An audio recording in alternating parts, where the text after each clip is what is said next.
Good evening, everyone. Late Night Mega here, and tonight we're playing Mega Man 6. So put on your PJs and prepare for some cliches. This is the last entry in the first Legacy collection.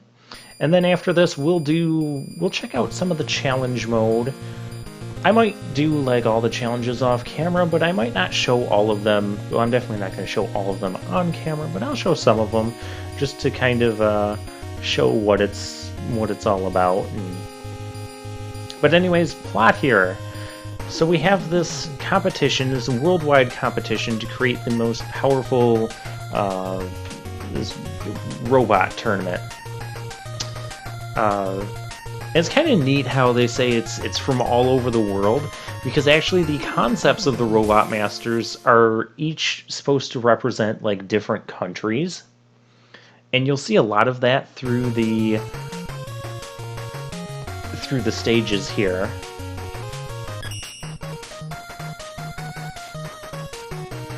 Which I never picked up on that as a kid. I didn't learn that until like much later. But we've got a Flame Man here. The turban on his head. This represents India. Background, yeah, you can definitely see. Like once you know about it, it kind of becomes like, okay, yeah, you can see these concepts. So we have these oil-filled areas. Seems kind of dangerous. Especially when, you know, you're going to have these flame guys. So what they can do, they can turn that oil into instant death. That is what that does. So do be careful. We do not have Rush Coil and Rush Jet this time. Now, one of the criticisms of Mega Man 6, one of the issues I kind of have with it, is there's two stages that you pretty much always want to start with. It kind of limits the variety you can have between stage orders. Now, technically, you can still go to whatever stage you want to start with. I mean, that's completely fine. But the way some of the design is, we need something that we get from Flame Man. Not necessarily his actual weapon, but something else we get. And then the same is true for Plant Man, who we're going to next.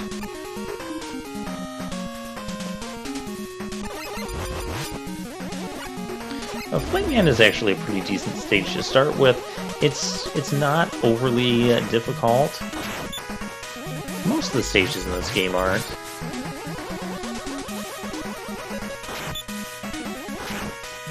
So Mega Man 6 actually came out at kind of an interesting time in history. Like, the Super Nintendo was already a thing, but Mega Man wasn't on it yet. They kept releasing Mega Man games for the NES. This is why we ended up having 6 Mega Man games on the NES. And largely why Mega Man is, at least the classic series, is largely associated with the 8-bit gaming.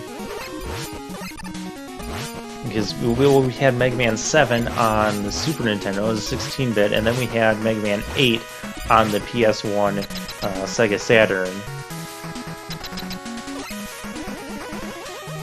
And then Mega Man 9 and 10 kind of returned to an 8-bit style gameplay.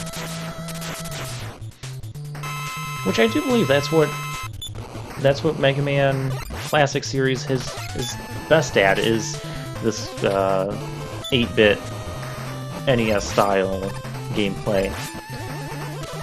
It's just so, the controls are so perfect. I can't stress that enough. And there's so much pinpoint accuracy with this. Flame Man, you do have to be aware when the flames rise out from the ground, you can't shoot through those. You can shoot through his straightforward shots, though. Other than that, he's not too hard.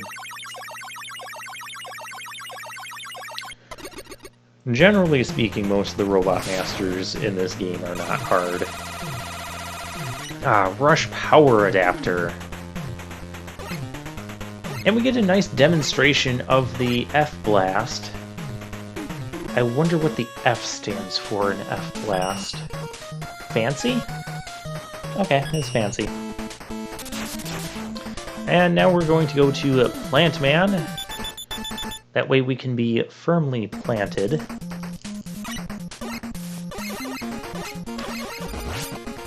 I like this music too. Now what was... I mean, clearly we're in like some sort of jungly area. I don't know if this was meant to represent like Brazil or something. Going for like an Amazon rainforest kind of feeling. That's my guess. I am missing horribly with the Fancy Blast. My aiming is not fancy enough for it. I'll show that transformation once. It's the power adapter. It gives us the power to punch stuff in the face. So you know we're going to have a good time now. We don't necessarily want to punch him in the face. We want to fancy him in the face. That sounds weird. Fire Blast is actually, or Flame Blast is actually a pretty good weapon. It kind of just tears through a lot of enemies in this game. Hey, it's Eddie. Unlike other times we get Eddie, we can't actually exit the screen and come back, and then try again for something different, like if we want an E-Tank. That's a mini-boss that's actually more difficult than it looks, but not with our Fancy Blast. It's a primate, so he's weak to fancy things. Because they're not. Yeah, we have these springs now. If you like it, put a spring on it. It must be springtime. Kill something.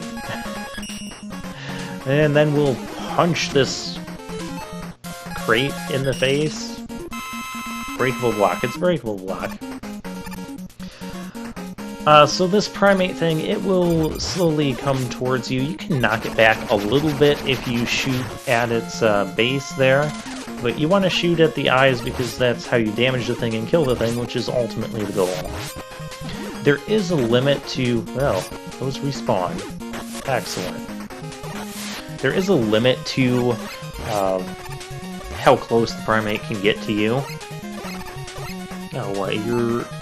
These platforms are immune to Fancy Blast. To deal with the springs, it took me a long time to realize this. I always thought that it was kind of a crapshoot as a kid.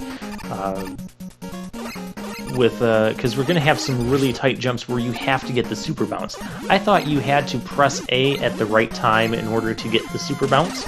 That's not the case. You can just hold the jump button, and then when you land on the spring, you'll guarantee your super bounce. I kept trying to do it just like pressing the button at the right time, and obviously here, like, you really have to, and I would fail, or I'd get knocked back, or I'd not do the super jump like I need to, and then you have to do this several times in a row in order to get through all of this. And so I always struggled as a kid with Plant Man stage. And this is the stage you have to go to get the Rush Jet Adapter. Also, those little tiny lives in the plants up in the trees. That's a very cute touch. I like that. So much about that last section I enjoyed.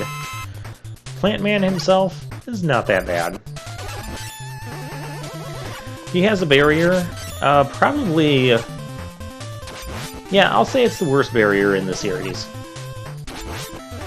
The Mega Man Maker version makes it a little bit better because it can convert projectiles into health for you. So you have some interesting applications for it there. But the problem with the plant barrier is it's not firmly planted with weapon energy. It uses so much weapon energy. Like, you use 4 plant barriers and you've used like half of your weapon energy with it. It's not efficient at all. And yeah, I kind of spoiled it. We get Rush Jet Adapter. There's going to be things in basically every other stage where we want one or both of these adapters. So that will allow us to adapt to the situation, and we can do that next time.